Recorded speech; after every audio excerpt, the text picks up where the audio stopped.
Hello آپ friends, اسماعیل subscribe علیہ my السلام channel کی اولاد میں سے Hadi's92. ہیں۔ اسماعیل علیہ السلام کی خاطر جب اللہ تعالیٰ نے زمزم کا کنواں جاری کیا تو قبائل جرہم اور ایاد کے خانہ بدوش عرب سیدہ ہاجرہ کی اجازت سے وہاں آ کر رہائش پذیر ہوئے۔ کعبے کے متولی اسماعیل علیہ السلام اور ان کی اولاد رہی۔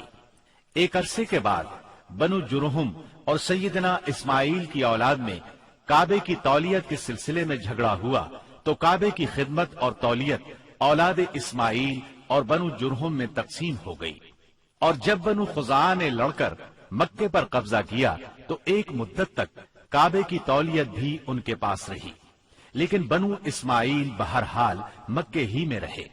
ان کے ایک فرد کلاب نے شمالی عرب میں قبیلہ خزاعہ میں شادی کی، اس سے قصی پیدا ہوئے۔ وہ جوان ہو کر اپنے قبیلے میں واپس آ گئے۔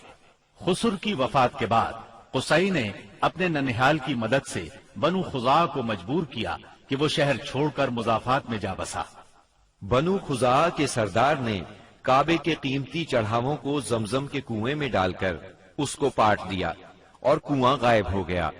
پھر قصی کو بہت بڑا اقتدار حاصل ہوا، اس کی اولاد پھلی پھولی اور اسے قوم کا بہت بڑا سردار تسلیم کیا گیا۔ قصی نے مکے میں ایک شہری مملکت کا آغاز کیا، وہاں دار الندوہ یعنی پارلیمنٹ اور ٹیکس کے نئے محکمے قائم کیے، لیکن وفات کے وقت حکومت اپنے بچوں میں تقسیم کر دی۔ کسی کو کعبے کی رکھوالی سونپی، کسی کو چابی دی، کسی کو فوج کی قیادت تو کسی کو ٹیکس کا حساب کتاب سونپا۔ بعد کی نسلوں میں انتظامات کی مزید تقسیم در تقسیم ہوئی۔ آغاز اسلام کے وقت وہاں 10 سرداروں کی ایک مجلس کار فرما نظر آتی تھی۔ قصی کے 4 بیٹے تھے، ان میں عبد مناف بڑے نامور اور صاحب عزت ہوئے۔ عبد مناف کے بھی 4 بیٹے تھے، ان میں ہاشم شہرت میں سبقت لے گئے۔ ہاشم آپ کے پردادا تھے، بہت دولت مند ہونے کے ساتھ ساتھ سخاوت، مروت اور احسان میں بھی بے مثال تھے۔ ہاشم کہلانے کی وجہ یہ تھی کہ ان کے عہد میں ایک مرتبہ مکہ مکرمہ میں قحط پڑ گیا۔ یہ فلسطین گئے اور اونٹوں پر آٹے کی بہت سی بوریاں لاد لائے، بہت سے اونٹ ذبح کیے، ان کا شوربہ تیار کیا، روٹیاں پکوائیں، ان روٹیوں کو شوربے میں بھگو بھگو کر اہل شہر کو کھلاتے رہے۔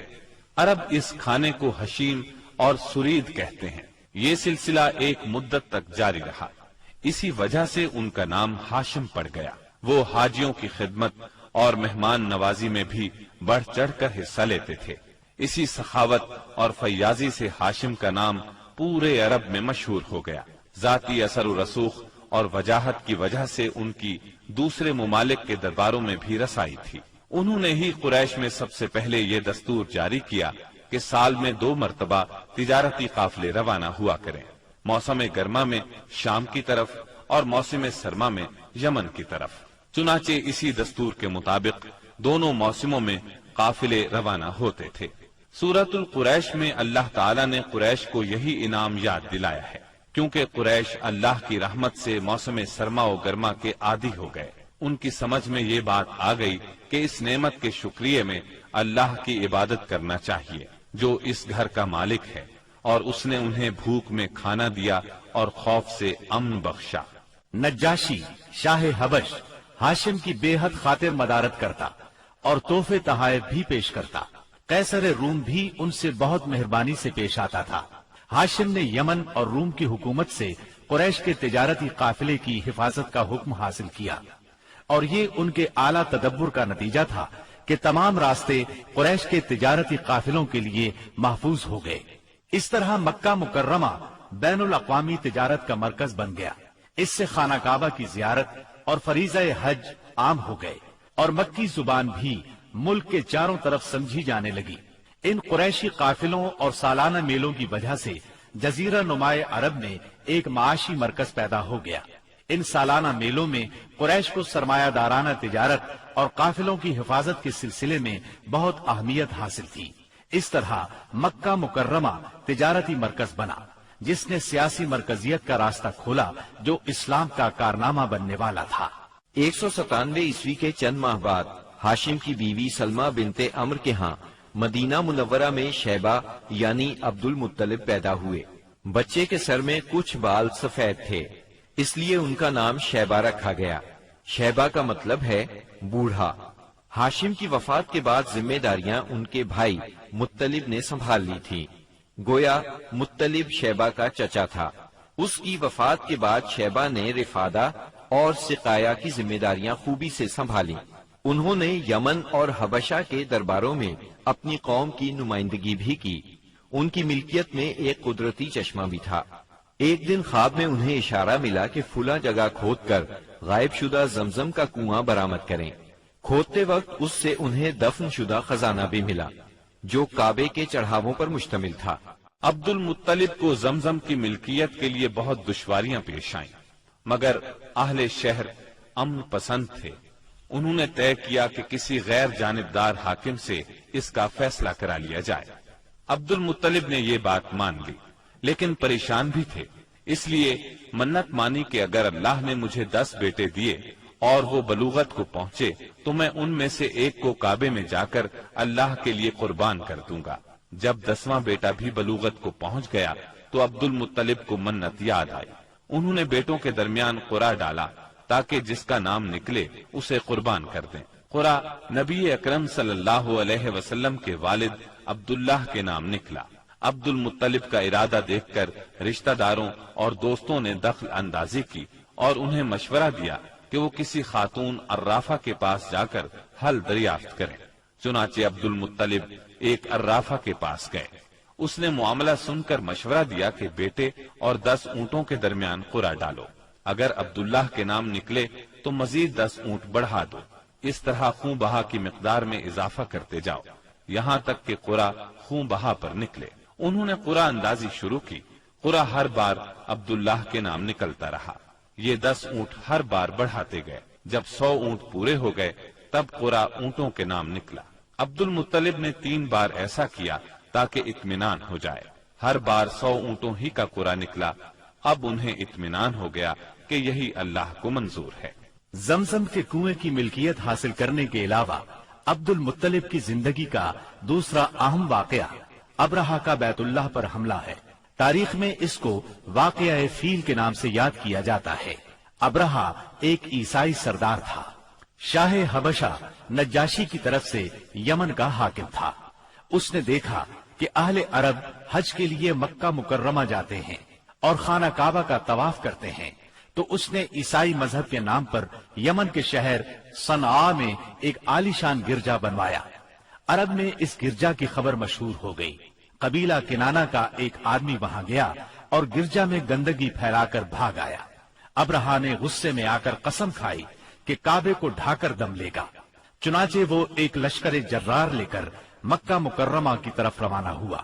راستے میں عرب کے جس قبیلے نے بھی مزاحمت کی، ابرہہ نے اسے تہہ تیغ کر ڈالا، یہاں تک کہ وہ مکہ معظمہ کے قریب پہنچ گیا۔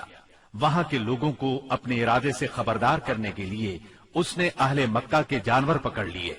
ان جانوروں میں عبد المطلب کے 200 اونٹ بھی تھے۔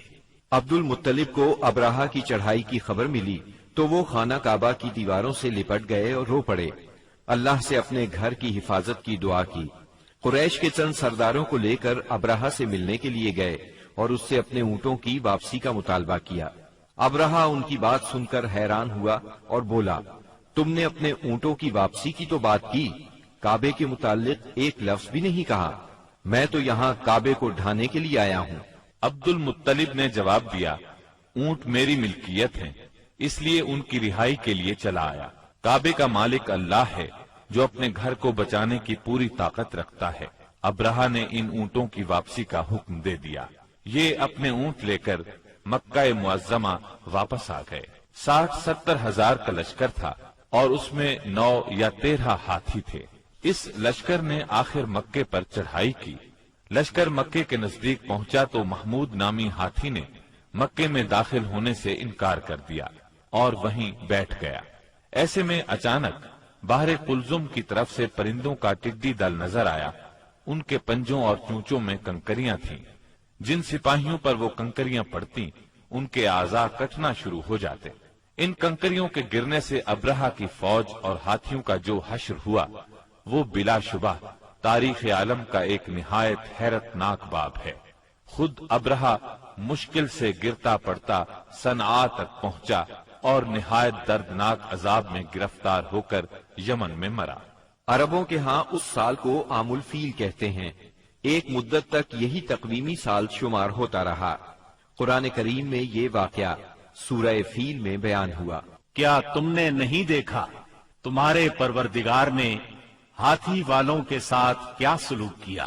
کیا اس نے ان کی تدبیر کو اکارت نہیں کر دیا اور ان پر پرندوں کے جھنڈ بھیج دیے جو ان پر پکی ہوئی مٹی کے پتھر پھینک رہے تھے؟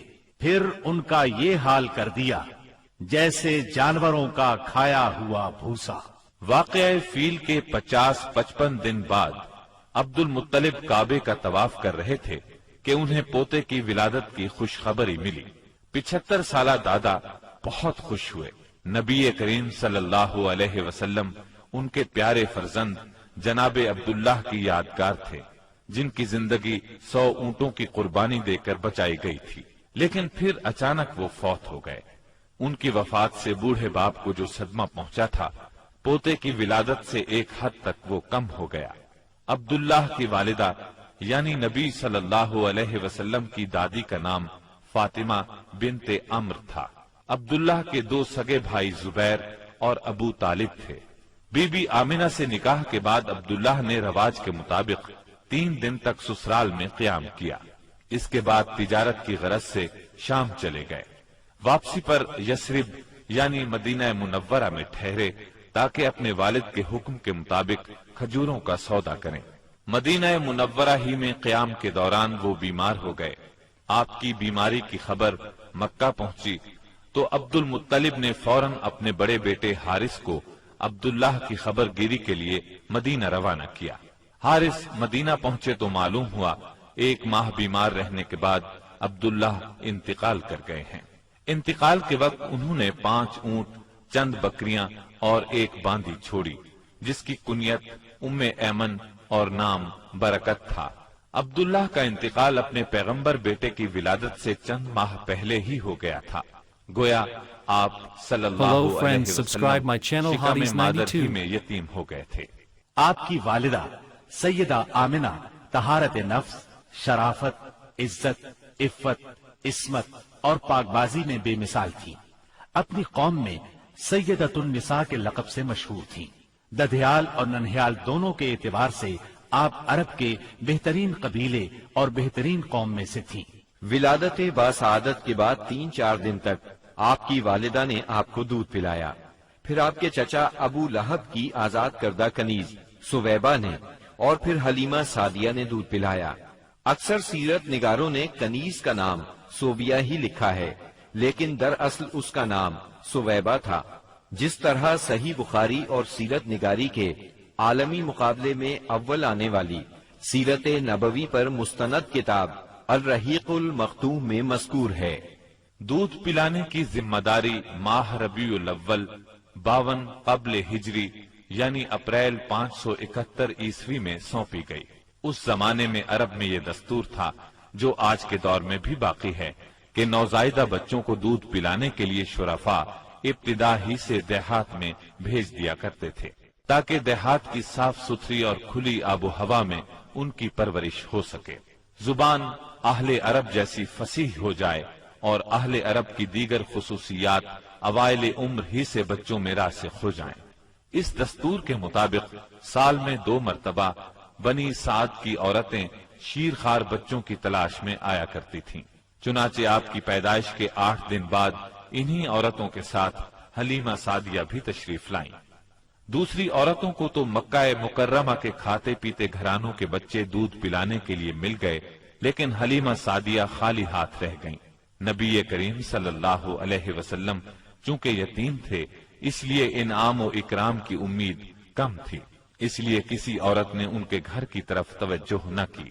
آخر جب روانگی کا وقت آیا تو حلیمہ کو خالی ہاتھ جانا بہت ناگوار گزرا، اور اللہ تعالی کی طرف سے ان کا دل اس یتیم بچے کی طرف کھنچنے لگا۔ چنانچہ انہوں نے اپنے شوہر حارث سے جا کر کہا، اللہ کی قسم مجھے یہ اچھا نہیں لگتا کہ میری ساری سہیلیاں تو بچے لے کر جائیں اور میں اکیلی کوئی بچہ لیے بغیر جاؤں، میں جا کر اس یتیم بچے ہی کو لے لیتی ہوں۔ شوہر نے یہ سن کر کہا کوئی حرج نہیں، ممکن ہے اللہ ہمارے لیے اسی میں برکت عطا کر دے۔ اس کے بعد انہوں نے جا کر بچے کو لے لیا۔ قافلہ روانہ ہوا، سب سوار ہو کر چل پڑے۔ حلیمہ سعدیہ بھی آپ کو لے کر چلی۔ حلیمہ کی اونٹنی دبلی پتلی، دیکھنے میں مریل اور چلنے میں سب سے سست رفتار تھی، لیکن جو ہی حلیمہ سعدیہ آپ کو لے کر اس پر سوار ہوئی، یکا یک وہ برق رفتار ہو گئی۔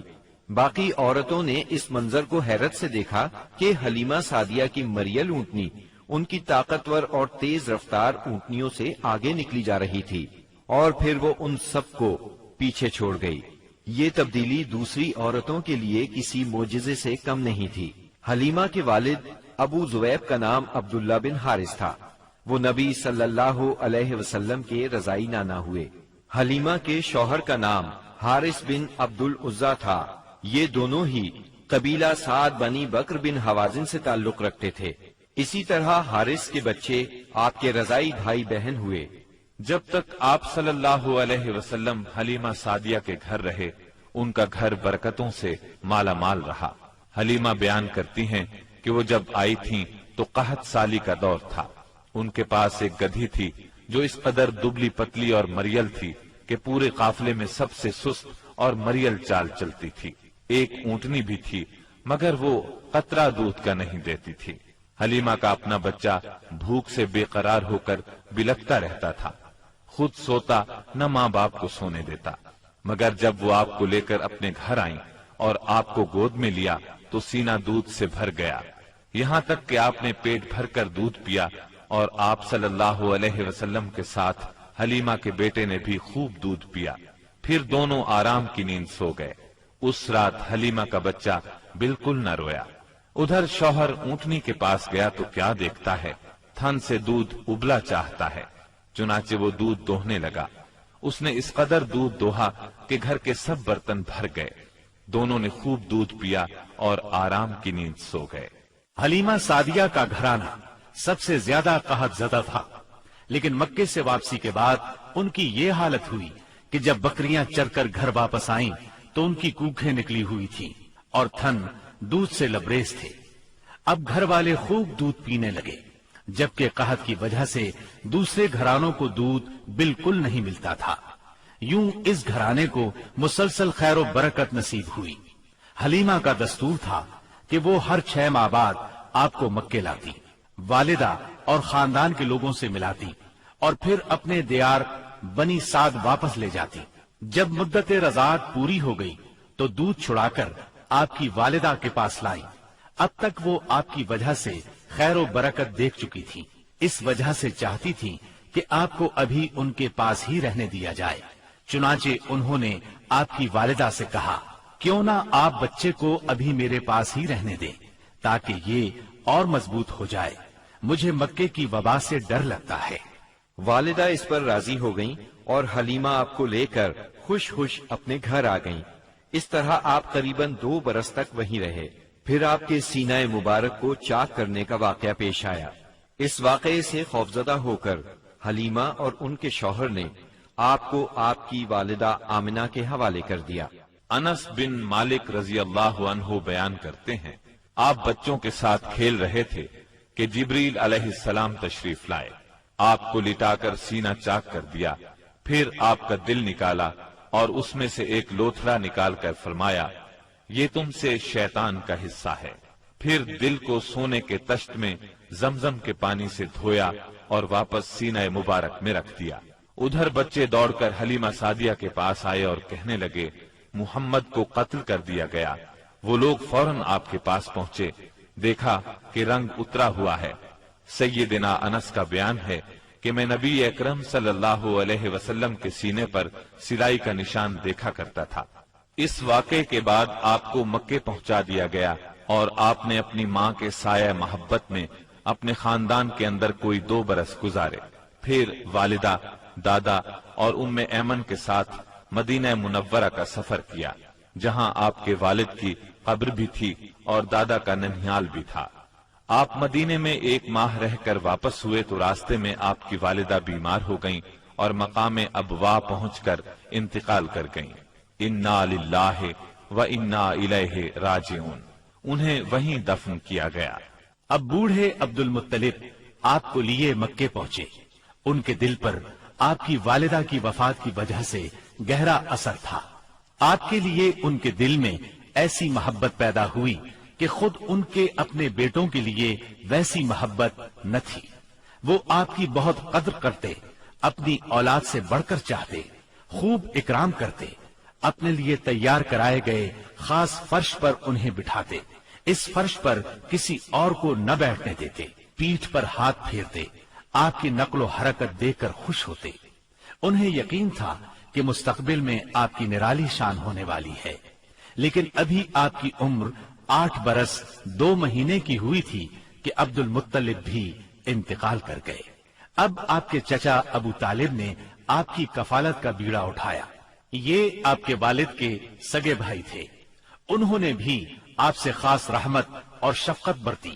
وہ مالدار تو نہ تھے، لیکن آپ کی کفالت کے بعد اللہ تعالیٰ نے ان کے تھوڑے سے مال میں اس قدر برکت دی کہ ایک آدمی کا کھانا پورے کنبے کے لیے کافی ہو جاتا تھا۔ خود آپ بھی صبر و قناعت کا نمونہ تھے، جو ملتا اسی پر قناعت فرماتے۔ جب آپ کی عمر 12 برس اور کہا جاتا ہے کہ مزید 2 ماہ اور 10 دن ہوئی تو آپ کے چچا ابو طالب نے تجارت کے لیے ملک شام جانے کا ارادہ کیا۔ آپ کو ان کی جدائی بہت گراں گزری۔ ابو طالب خود بھی متاثر ہوئے، لہٰذا آپ کو اپنے ساتھ لے لیا۔ قافلہ ملک شام کی حدود میں پہنچا تو شہر بسرا کے قریب پڑاؤ کیا۔ بحیرہ نامی عیسائیوں کا ایک راہب اپنے گرجے سے نکل کر ان کے پاس آیا اور قافلے کے درمیان سے گزر کر نبی صلی اللہ علیہ وسلم کے پاس پہنچا۔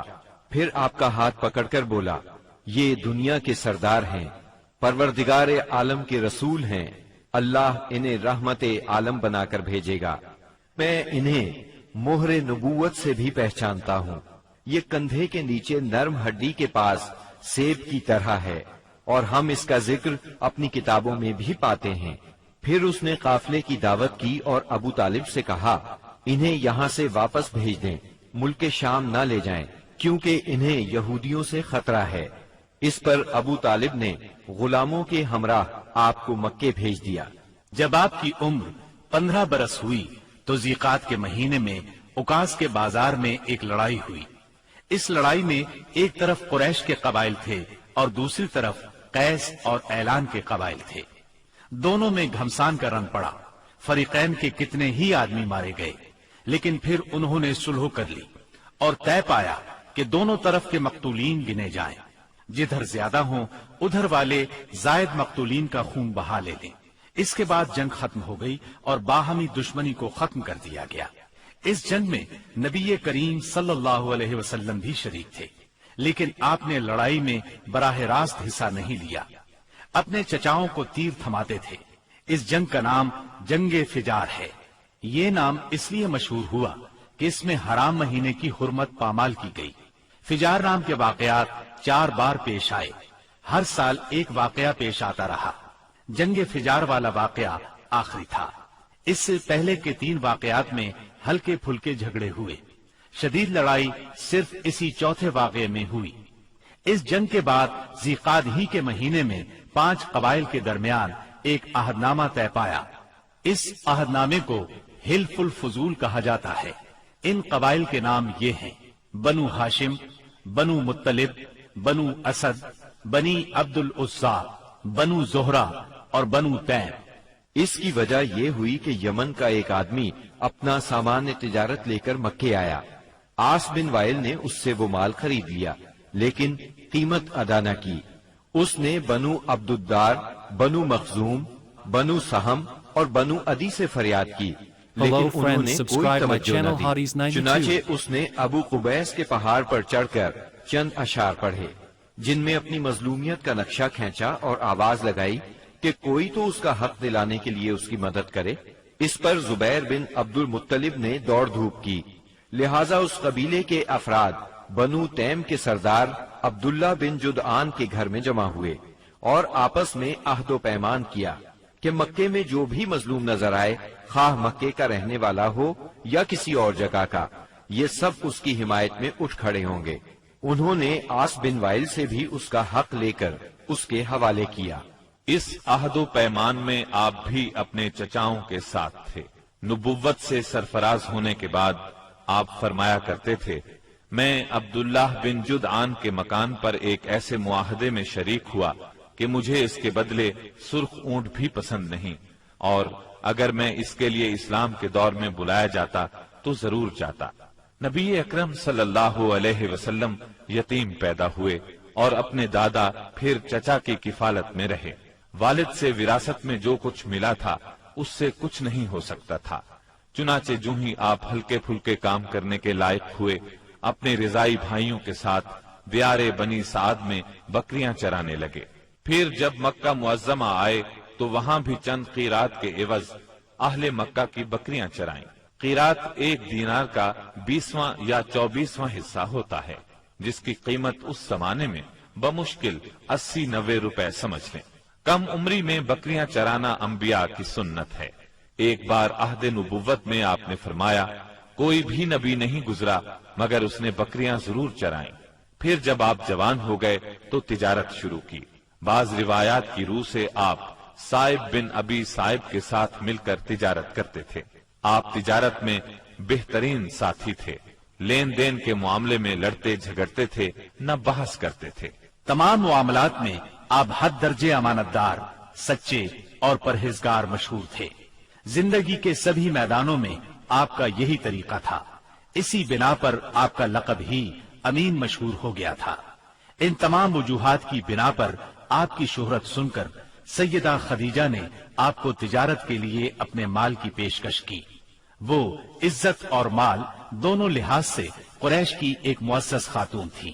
لوگوں کو اجرت دے کر اپنا مال تجارت کے لیے بھیجا کرتی تھی۔ اس پیشکش کے ساتھ انہوں نے یہ بھی کہا کہ وہ آپ کو سب سے اچھی اجرت دیں گی۔ چنانچہ آپ نے ان کے غلام میسرہ کے ساتھ شام کا سفر کیا، وہاں خرید و فروخت کی۔ اس خرید و فروخت میں بہت زیادہ نفع ہوا، اس قدر برکت ہوئی کہ پہلے کبھی اتنا منافع نہیں ہوا تھا۔ شام سے آپ مکہ واپس آئے اور سیدہ کی امانت انہیں سونپی۔ سیدہ خدیجہ نے امانت اور برکت کا یہ حال دیکھا تو حیرت زدہ رہ گئیں۔ ادھر میسرہ نے بھی آپ کی باتیں انہیں بتائیں۔ تب سیدہ نے محسوس کر لیا کہ انہیں ان کی مراد مل گئی ہے، چنانچہ انہوں نے آپ سے اپنی سہیلی کے ذریعے سے شادی کی خواہش ظاہر کی۔ انہوں نے سیدہ خدیجہ کے چچا عمرو بن اسد کو پیغام بھیجا۔ اس طرح بات طے ہوئی۔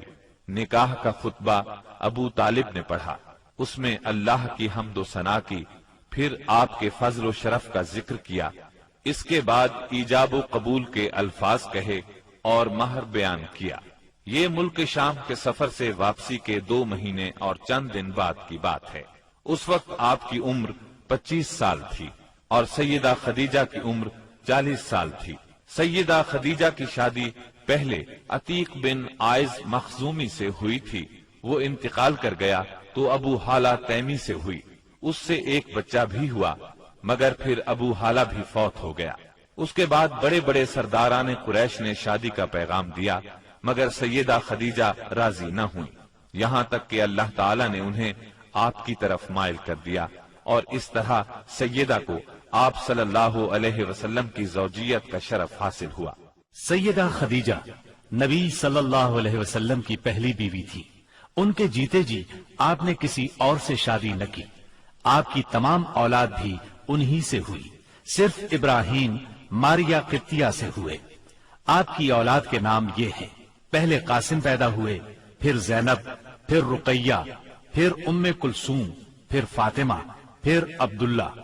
بعض مورخوں نے تعداد اولاد اور اولاد کی ترتیب اس سے مختلف بھی لکھی ہے۔ آپ صلی اللہ علیہ وسلم کے تمام لڑکے بچپن میں فوت ہو گئے، البتہ تمام بچیوں نے عہد نبوت کو پایا، اسلام لائیں اور ہجرت بھی کی، اور سب کی سب آپ کی زندگی ہی میں انتقال کر گئی۔ صرف سیدہ فاطمہ آپ کے 6 ماہ بعد فوت ہوئی۔ آپ کی عمر کا 35واں سال تھا کہ ایک زوردار سیلاب آیا، اس سے خانہ کعبہ کی دیواریں پھٹ گئیں۔ ایک بار پہلے آگ بھی لگی تھی، اس لیے آگ کی وجہ سے دیواریں کمزور ہو چکی تھیں۔ اب قریش نے فیصلہ کیا کہ خانہ کعبہ کی نئے سرے سے تعمیر کی جائے۔ اس موقع پر انہوں نے فیصلہ کیا کہ اس تعمیر میں صرف حلال مال ہی خرچ کریں گے، چنانچہ رنڈی کی اجرت، سود کی دولت اور کسی کا ناحق لیا ہوا مال اس میں استعمال نہیں کریں گے۔ انہیں خانہ کعبہ گراتے ہوئے ڈر بھی لگ رہا تھا کہ کہیں اللہ کا عذاب نہ ٹوٹ پڑے۔ آخر کار ولید بن مغیرہ نے یہ کہہ کر ڈھانا شروع کر دیا کہ اللہ مصلحین کو ہلاک نہیں کرتا۔ جب لوگوں نے دیکھا کہ اسے کچھ نہیں ہوا تو وہ بھی اس کام میں شریک ہو گئے اور سیدنا ابراہیم علیہ السلام والی بنیاد تک خانہ کعبہ گرا ڈالا۔ اس کے بعد تعمیر شروع کی۔ تعمیر کے لیے ہر قبیلے کا الگ الگ حصہ مقرر تھا۔ معززین اپنے کاندھوں پر پتھر لاتے اور ڈھیر لگاتے۔ نبی کریم صلی اللہ علیہ وسلم اور آپ کے چچا عباس بھی پتھر ڈھو رہے تھے۔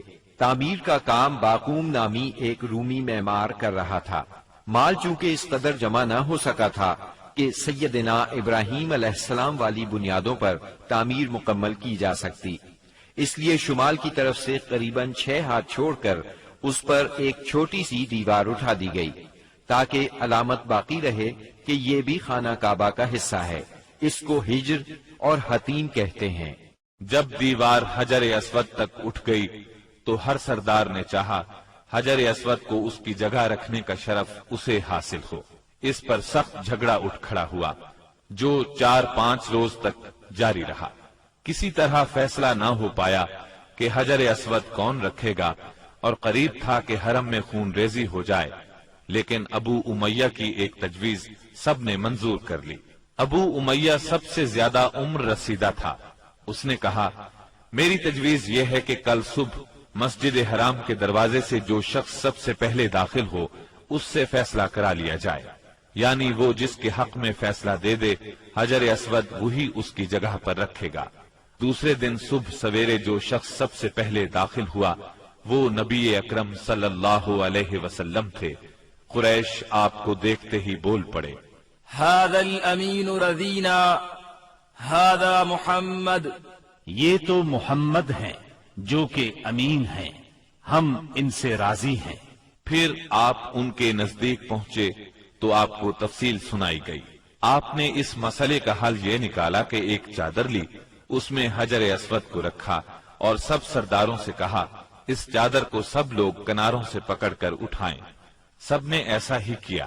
جب چادر حجر اسود کی جگہ پہنچ گئی تو آپ نے اپنے مبارک ہاتھوں سے حجر اسود کو اس کی جگہ پر رکھ دیا۔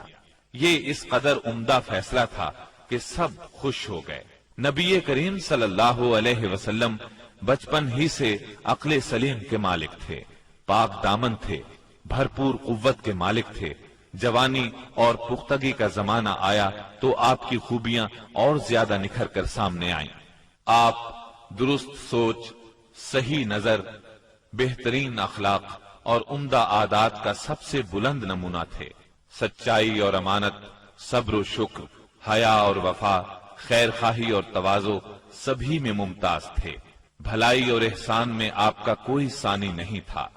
ابو طالب نے کیا خوب کہا ہے، وہ گورے مکھڑے والا جس کی برکت سے ابر رحمت برستا ہے، وہ یتیموں کا سہارا اور بیواؤں کا نگہبان ہے۔ آپ بہت صلہ رحمی کرنے والے تھے، لوگوں کا بوجھ اپنے سر لیتے تھے، کنگال کی ایسی مدد فرماتے کہ مالدار ہو جاتا یا روزگار سے لگ جاتا، مہمان کی مہمانی کرتے اور مصیبت کے مارے ہوں سے تعاون فرماتے۔ اللہ تعالیٰ نے آپ کی حفاظت اور نگہبانی کا خاص انتظام فرمایا تھا، اور قوم کے اندر پھیلی ہوئی خرافات اور برائیوں کے خلاف آپ کے دل میں نفرت ڈالتی تھی۔ چنانچہ آپ بتوں کی عید پر حاضر ہوتے، نہ شرک کے میلوں میں جاتے، اور نہ آپ آستانوں یا غیر اللہ کے نام پر ذبح کیا ہوا جانور کھاتے، نہ بتوں ہی کو چھوتے، اور نہ ان سے تقرب حاصل کرتے تھے۔ لات اور عزا کی قسم تو سننا بھی گوارا نہ فرماتے۔ شراب نوشی اور کھیل کود کی مجلسوں سے آپ انتہائی دور تھے۔ ایسی کسی مجلس میں آپ نے کبھی شرکت نہ فرمائی، جبکہ یہی مجلس جوانوں کی تفریح اور دوستوں سے ملاقات کے مقامات تھی۔ اللہ نے آپ کو خلوت پسندی عطا فرمائی تھی۔ عربوں کی جہالت اور گناہ آلود زندگی نے آپ کو افسردہ اور غمگین بنا دیا تھا۔ آپ اپنے اطراف میں پھیلی ہوئی انسانی اجتماعی زندگی کا مشاہدہ فرماتے تو آپ کو یہ محسوس کر کے دکھ ہوتا کہ ایک اللہ کی عبادت کا تصور دینے والے دین کو وہ لوگ بالکل بھول چکے تھے، اس دین کو جو ان کے جد امجد سیدنا ابراہیم علیہ السلام کا دین تھا، اسے بالکل فراموش کر چکے تھے۔ وہ اپنے ہاتھوں سے کعبے کی تعمیر نو بڑے احترام سے کرتے تھے، لیکن خانہ کعبہ میں بت رکھ کر ان کی پوجا کرتے تھے۔ یہ شرک نہیں تو اور کیا ہے؟ منافقت اور کہتے کس کو ہیں؟ جوا، شراب نوشی، بت پرستی اور بے حیائی معاشرے کا جز بن چکی ہے۔ اللہ تعالیٰ کی وحدانیت کا تصور تو پایا جاتا ہے، مگر اس تصور کو بت پرستی کے ذوق اور شوق نے بہت دھندلا کر دیا ہے۔ بتوں کی شکل میں اپنے معبود گھڑ لیے ہیں۔ ہر قبیلے اور ہر خاندان کا ایک پسندیدہ بت ہے، اور کعبے میں 360 بت رکھے ہوئے ہیں۔ بت پرستی کے شوق کا یہ عالم ہے کہ قریش سفر میں جاتے ہیں تو ستو کے بت بنا لیتے ہیں، اور جب ضرورت پڑتی ہے تو اپنے معبودوں کو گھول کر پی لیتے ہیں۔ قریش کے معاشرے اور عرب کے ماحول میں عورت بیچاری کی حالت اس قدر پست، ذلیل اور ردی ہے کہ وہ اونٹوں، بکریوں اور غلے کی طرح تجارت کی چیز بن چکی ہے۔ شادیوں پر کوئی پابندی، کوئی روک نہیں۔ ایک مرد جتنی عورتوں سے چاہے شادی کر سکتا ہے، اور دوسری طرف عورت بھی جتنے مردوں کو پسند کرے ان سے تعلق پیدا کر سکتی ہے۔ چوری چھپے آشنائی سے لے کر کھلی بے حیائی تک ہر برائی کی جاتی ہے۔ پستی اور گراوٹ کی انتہا ہے کہ منقولہ اور موروثی جائیداد کی طرح باپ کی بیویاں بھی بیٹے کو ورثے میں ملتی ہیں، اور وہ اپنی حقیقی ماں کے سوا اپنی ستیلی ماؤں سے شادی کرنے میں کسی قسم کی آر محسوس نہیں کرتا۔ اس بے حیائی کے ساتھ عربوں میں ایک شدید مجرمانہ قسم کی غیرت بھی پائی جاتی ہے۔ Hello وہ friends, یہ subscribe کہ my ہماری channel لڑکیاں Hotties کسی کو 92. بیاہ ہی نہ جائیں، کوئی مرد ہمارا داماد نہ بنے۔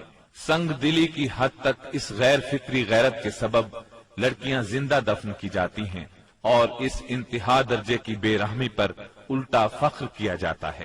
آقا کو غلاموں کی موت اور زندگی پر پورا مالکانہ اختیار حاصل ہے۔ ملک میں کوئی مرکزیت نہیں پائی جاتی، ہر قبیلہ اپنے ایک سردار کے ماتحت خود مختار بنا بیٹھا ہے۔ اس چیز نے قبائل کو شدید قسم کی رقابتوں میں مبتلا کر دیا ہے۔ ذرا ذرا سی بات پر تلواریں نیام سے باہر آ جاتی ہیں، اور بڑی خوفناک جنگیں ہوتی ہیں جن کا سلسلہ کئی پشتوں تک جاری رہتا ہے۔ آنے والی نسلیں اپنے اسلاف اور آباء و اجداد کے خون کا انتقام لیتی ہیں۔ گھڑ دوڑ میں گھوڑا دوڑانے پر جھگڑا، کھیتوں میں بکریاں چرانے پر لڑائی، اور چشموں سے پانی بھرنے پر خونریزی کرتے ہیں۔ اپنے دشمنوں کو قتل کر کے ان کی کھوپڑیوں میں شراب پیتے ہیں۔ عرب قوم جاہل ہے، لکھنا پڑھنا نہیں جانتی، مگر انہیں اپنی شاعری اور زباندانی پر اتنا گھمنڈ اور غرور ہے کہ ساری دنیا کو اپنی فصاحت اور شاعری کے مقابلے میں گنگا خیال کرتے ہیں۔ توہم پرستی انتہا کو پہنچی ہوئی ہے۔ ذرا ذرا سی بات پر فال نکالتے ہیں، پانسے پھینکتے ہیں۔ ہر طرف کہانت کا زور ہے۔ کاہنوں سے اپنی تقدیر اور مستقبل کے بارے میں پوچھتے ہیں۔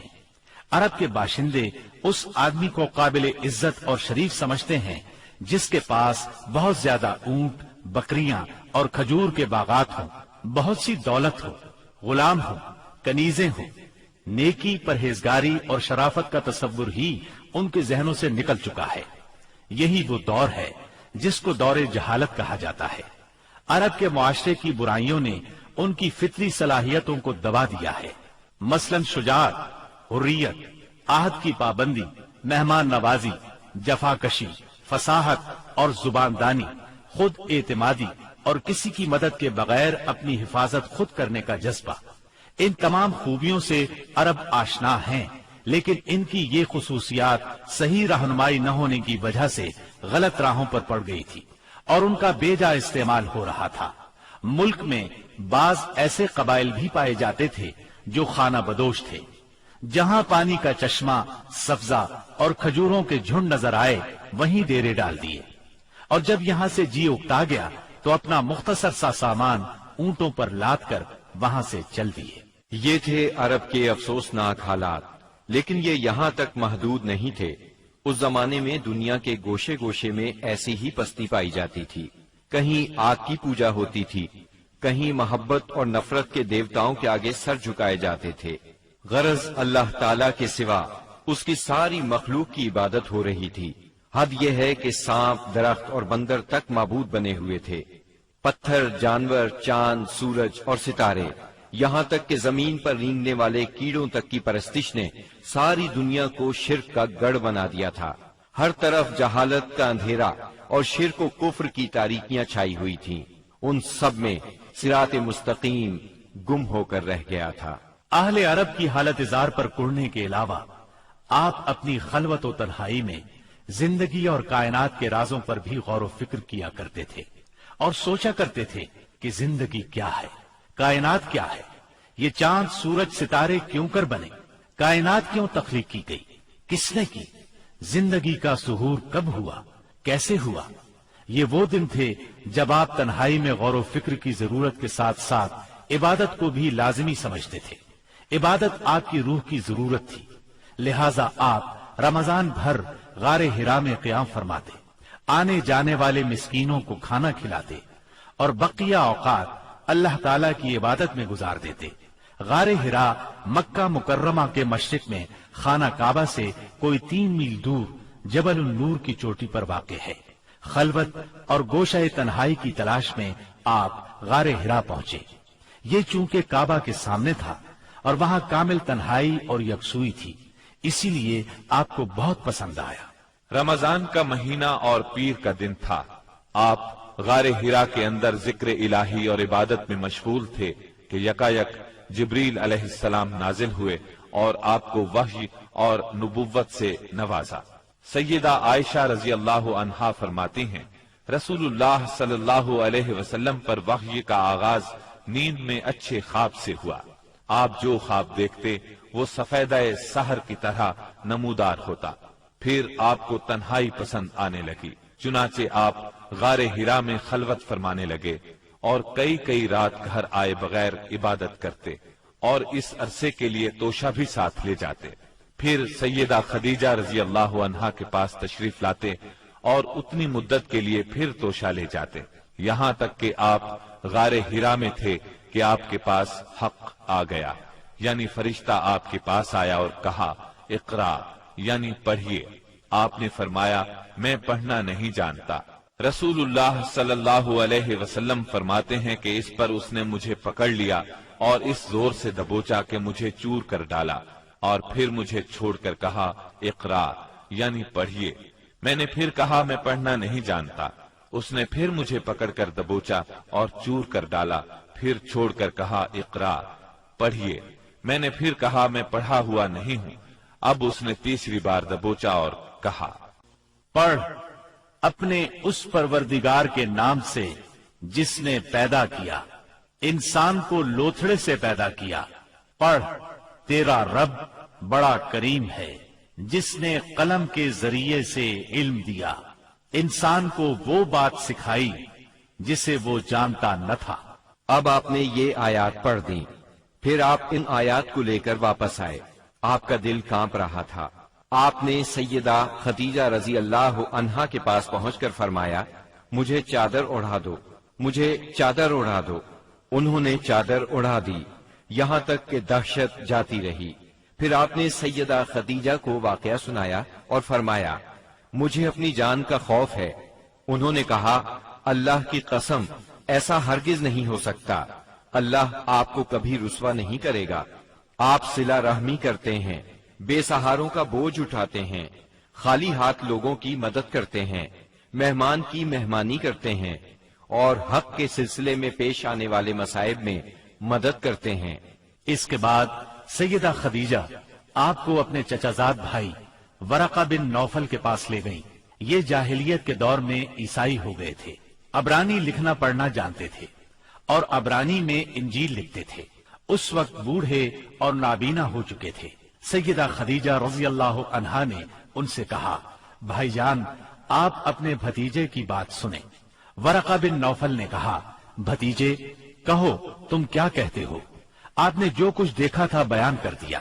اس پر ورقہ بولے، یہ تو وہی فرشتہ ہے جو موسیٰ علیہ السلام پر نازل ہوا تھا، کاش میں اس وقت زندہ ہوتا جب آپ کی قوم آپ کو نکال دے گی۔ آپ نے حیران ہو کر فرمایا، میری قوم مجھے نکال دے گی؟ ورقہ بن نوفل بولے، ہاں، کوئی ایسا آدمی نہیں جو تم جیسا پیغام لایا ہو اور اس سے دشمنی نہ کی گئی ہو، اور اگر میں اس وقت تک زندہ رہا تو تمہاری زبردست مدد کروں گا۔ لیکن اس کے بعد جلد ہی ورقہ بن نوفل فوت ہو گئے اور ادھر وحی کا سلسلہ رک گیا۔ وحی کی بندش سے آپ کو سخت رنج و ملال ہوا، لیکن مصلحت الہی اسی میں تھی، کیونکہ اس طرح خوف جاتا رہا، معاملے کی نوعیت سمجھنے کا موقع ملا، اور دوبارہ وحی کی مشقت برداشت کرنے پر طبیعت صرف آمادہ ہی نہیں ہوئی بلکہ ایک گنا شوق اور طلب بھی پیدا ہوئی، اور آپ دوبارہ وحی کا انتظار کرنے لگے۔ ادھر آپ گوشہ نشینی کی بقیہ مدت پوری کرنے کے لیے ورقہ کے پاس سے پلٹ کر دوبارہ غار حرا میں تشریف لا چکے تھے۔ جب ماہ رمضان ختم ہو گیا اور آپ کی اعتکاف کی مدت پوری ہو گئی تو عادت کے مطابق پہلی شوال کی صبح حرا سے اتر کر مکہ معظمہ روانہ ہوئے۔ نبی کریم صلی اللہ علیہ وسلم ارشاد فرماتے ہیں، میں پہاڑ سے اتر کر میدان میں پہنچا تو مجھے پکارا گیا، میں نے دائیں دیکھا، کچھ دکھائی نہ دیا، بائیں دیکھا تو بھی کچھ دکھائی نہ دیا، سامنے دیکھا تو بھی کچھ دکھائی نہ دیا، پھر پیچھے دیکھا تو وہاں بھی کچھ نظر نہ آیا۔ اس کے بعد میں نے سر اوپر اٹھایا تو کیا دیکھتا ہوں کہ جو فرشتہ حرا میں میرے پاس آیا تھا وہی آسمان و زمین کے درمیان موجود ہے۔ یہ دیکھ کر میرا پورا وجود اس کے رعب سے بھر گیا، یہاں تک کہ میں زمین کی طرف جھک گیا۔ پھر میں خدیجہ کے پاس آیا اور کہا، مجھے چادر اڑا دو، مجھے چادر اڑا دو، مجھے کمبل اڑا دو، ٹھنڈے پانی کے چھینٹے مارو۔ انہوں نے کمبل اڑا دیا، ٹھنڈے پانی کے چھینٹے مارے، پھر یہ آیات نازل ہوئی، اے کمبل پوش اٹھ اور لوگوں کو ان کی بدعملی کے نتائج سے ڈرا، اپنے رب کی بڑائی بیان کر اور اپنے کپڑے پاک رکھ اور گندگی سے الگ تھلگ رہ۔ بعثت نبوی کے ابتدائی 3 برسوں میں آپ چپکے چپکے تبلیغ کرتے رہے۔ اس دوران میں سیدنا ارقم رضی اللہ عنہ کا گھر اسلامی تحریک کا مرکز بنا۔ یہ گھر کوہ صفا کے دامن میں واقع تھا۔ نمازیں گھروں کے اندر اور پہاڑوں کی گھاٹیوں میں پڑھی جاتی رہیں۔ اس تبلیغ کے ذریعے سے چراغ جلتا رہا۔ آپ نے سب سے پہلے ان لوگوں کو تبلیغ فرمائی جن کے آپ کے ساتھ تعلقات تھے۔ آپ کو اپنے ان قریبی ساتھیوں کی طرف سے مایوسی کا سامنا نہیں کرنا پڑا۔ عورتوں میں آپ کی زوجہ سیدہ خدیجہ رضی اللہ عنہا، غلاموں میں زید بن حارثہ رضی اللہ عنہ، مردوں میں سیدنا ابو بکر صدیق رضی اللہ عنہ، اور لڑکوں میں سیدنا علی رضی اللہ عنہ نے سب سے پہلے اسلام قبول کیا۔ خفیہ دعوت و تبلیغ کا یہ سلسلہ قریباً 3 سال تک جاری رہا۔ اس عرصے میں جن حضرات نے اسلام قبول کیا ان کے نام یہ ہیں: بلال بن رباح، Hello Usman friends, bin subscribe Affan, my channel Hadis زبیر بن 92. عوام، عبد الرحمن بن عوف، طلحہ بن عبید اللہ، سعد بن ابی وقاص، عمرو بن انبسہ، خالد بن سعد بن عاص، عمار بن یاسر، خباب بن ارت، ابو عبیدہ بن جراح، سعید بن زید، جعفر بن ابی طالب، عبداللہ بن مسعود، ابو سلمہ، عثمان بن مظعون، سہیب رومی اور ارقم رضی اللہ عنہم۔ مجموعی طور پر قریباً 40 افراد نے اسلام قبول کیا۔ ان حضرات کو السابقون الاولون کہا گیا۔ اس خاموش تبلیغ کے نتیجے میں 40 افراد نے اسلام قبول کیا۔ اس طرح اسلام کی بنیاد مضبوط ہو گئی۔ تب اللہ کا حکم آیا، اے کمبل لپیٹ کر لیٹنے والے، اٹھو اور خبردار کرو، اپنے رب کی بڑائی کا اعلان کرو۔ یہ سورہ مدثر کی پہلی 2 آیات کا ترجمہ ہے۔ ان میں نبی صلی اللہ علیہ وسلم کو اس عظیم اور جلیل کام کے لیے اٹھنے اور نیند کی چادر پوشی اور بستر کی گرمی سے نکل کر جہاد، کوشش اور مشقت کے میدان میں آنے کے لیے کہا گیا۔ اے چادر پوش اٹھ اور ڈرا۔ گویا کہا جا رہا ہے جسے اپنے لیے جینا ہے وہ تو راحت کی زندگی گزار سکتا ہے، لیکن آپ جو اس زبردست بوجھ کو اٹھا رہے ہیں تو آپ کو نیند سے کیا تعلق، آپ کو راحت سے کیا سروکار، آپ کو گرم بستر سے کیا مطلب، پرسکون زندگی سے کیا نسبت، راحت بخش ساز و سامان سے کیا واسطہ۔ آپ اٹھ جائیے اس عظیم کام کے لیے جو آپ کا منتظر ہے، اس بھاری بوجھ کے لیے جو آپ کے لیے تیار ہے۔ اٹھ جائیے جد و جہد اور مشقت کے لیے، تکان اور محنت کے لیے اٹھ جائیے کہ اب نیند اور راحت کا وقت گزر چکا، اب آج سے مسلسل بیداری ہے، طویل اور مشقت سے لبریز جہاد ہے۔ اٹھ جائیے اس کام کے لیے، مستعد اور تیار ہو جائیے۔ یہ بڑا عظیم اور پرہیبت حکم ہے۔ اس نے نبی صلی اللہ علیہ وسلم کو پرسکون گھر، گرم آغوش اور نرم بستر سے کھینچ کر تند طوفانوں اور تیز جھکڑوں کے درمیان انتہائی گہرے سمندر میں لا کھڑا کیا، لوگوں کے ضمیر اور زندگی کے حقائق کی کشاکشی کے درمیان پہنچا دیا۔ پھر رسول اللہ صلی اللہ علیہ وسلم اٹھ گئے اور قریباً 20 سال تک اٹھے رہے۔ آپ نے اپنا چین، سکون اور آرام چھوڑ دیا، زندگی اپنے لیے نہ رہی، اہل و عیال کی نہ رہی۔ آپ اٹھے تو پھر اٹھے ہی رہے، کام اللہ کی طرف دعوت دینا تھا۔ آپ نے یہ کمر توڑ بار گراں اپنے کندھوں پر کسی دباؤ کے بغیر اٹھا لیا۔ یہ بوجھ تھا، اس روئے زمین پر امانت کبریٰ کا بوجھ، ساری انسانیت کا بوجھ، سارے عقیدے کا بوجھ، میدانوں میں جہاد اور دفاع کا بوجھ۔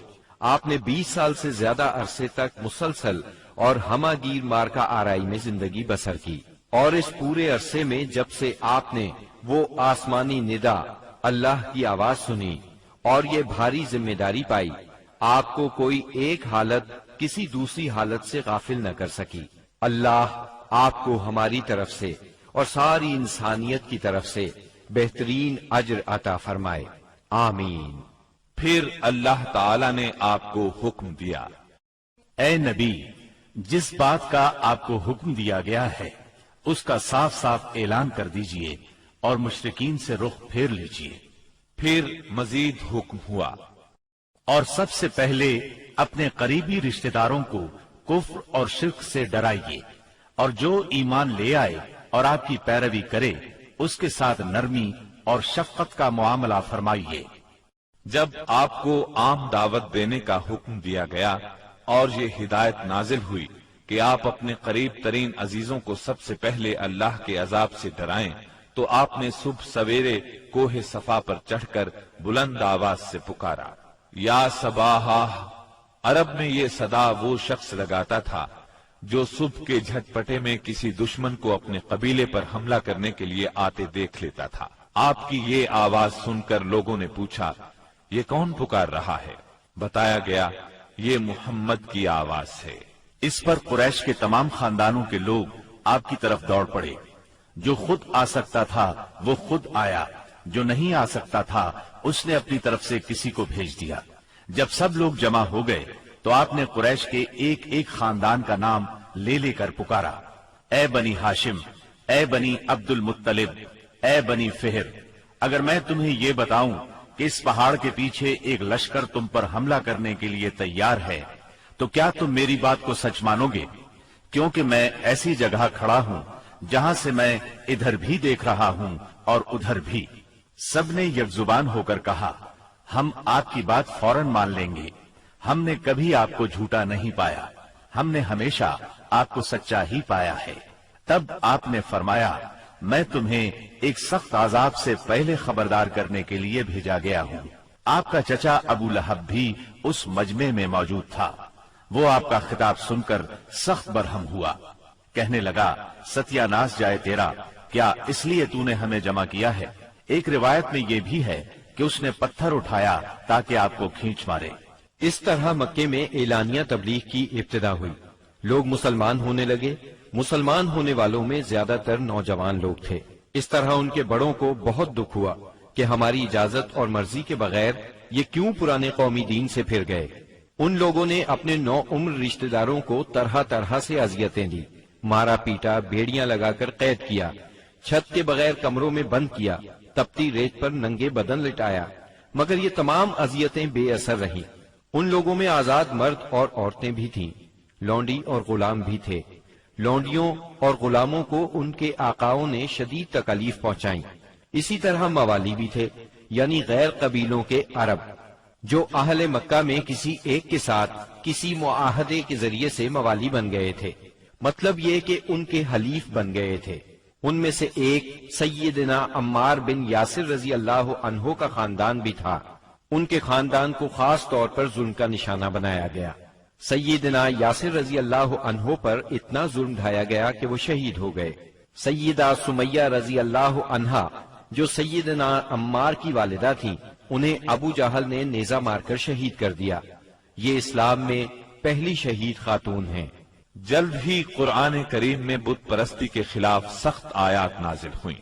مثلا سورہ انبیاء کی آیت 98 میں ارشاد ہوا، بے شک تم اور وہ بت جن کو تم اللہ کے سوا پوجا کرتے ہو سب دوزخ کا ایندھن ہوں گے اور تم سب اس میں داخل ہو کر رہو گے۔ اس پر مشرکین کے ظلم و ستم میں اور شدت آ گئی۔ آپ کی ذات کے خلاف اور اسلام کے حلقے میں داخل ہونے والوں کے خلاف تیزی آ گئی۔ خاص طور پر ابو جہل اور ابو لہب نے انسانیت کی حدود پھلانگ ڈالی۔ علانیہ تبلیغ کے بعد نبی صلی اللہ علیہ وسلم نے حرم میں اس طریقے سے نماز شروع کر دی جو اللہ تعالیٰ نے آپ کو سکھایا تھا، اور یہی وہ چیز تھی جس سے قریش نے پہلی مرتبہ محسوس کیا کہ آپ کسی نئے دین کے دعوے دار ہیں۔ اس پر ابو جہل کی جاہلیت اور بھڑک اٹھی۔ اس نے آپ کو دھمکانا شروع کر دیا۔ آپ سے سخت لہجے میں کہا، حرم میں اس طریقے سے عبادت نہ کریں۔ پھر ابو جہل نے قریش کے لوگوں سے پوچھا، کیا محمد تمہارے سامنے زمین پر اس طرح اپنا منہ ٹکاتے ہیں؟ ان لوگوں نے کہا ہاں۔ اس پر اس نے کہا، لات اور عزا کی قسم، اگر میں نے اسے اس طرح نماز پڑھتے دیکھ لیا تو میں اس کی گردن پر اپنا پاؤں رکھ دوں گا اور اس کا چہرہ زمین پر رگڑ دوں گا۔ پھر ایسا ہوا کہ اس نے آپ کو نماز پڑھتے دیکھ لیا۔ وہ فوراً آپ کی طرف لپکا۔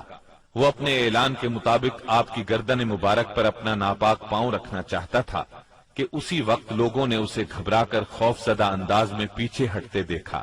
وہ اپنے منہ کو کسی چیز سے بچانے کی کوشش کر رہا تھا۔ لوگوں نے اس سے پوچھا، تجھے کیا ہوا؟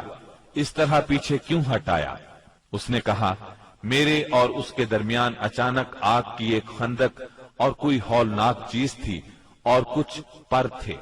اس کی یہ بات کسی نے آپ کو بتائی تو آپ نے فرمایا، اگر وہ میرے قریب پھٹکتا تو فرشتے اس کے چیتھڑے اڑا دیتے۔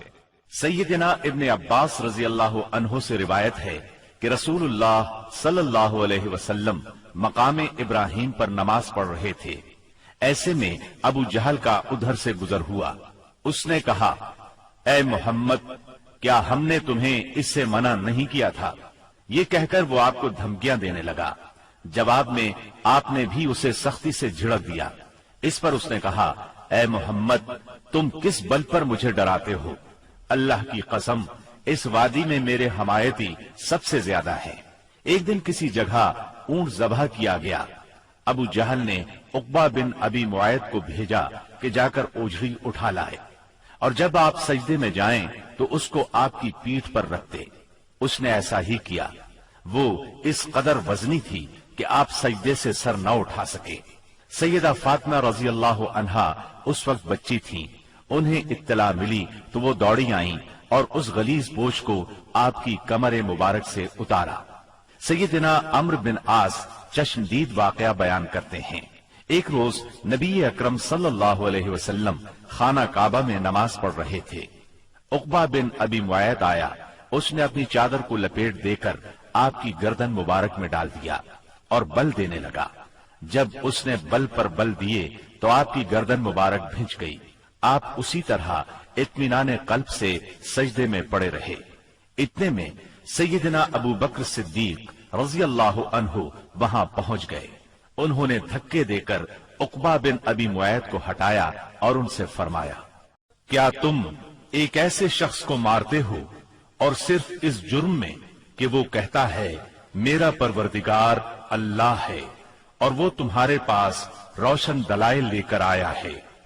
ان کے ایسا کہنے پر چند شریر سیدنا صدیق اکبر رضی اللہ عنہ پر ٹوٹ پڑے اور انہیں خوب زد و کوب کیا۔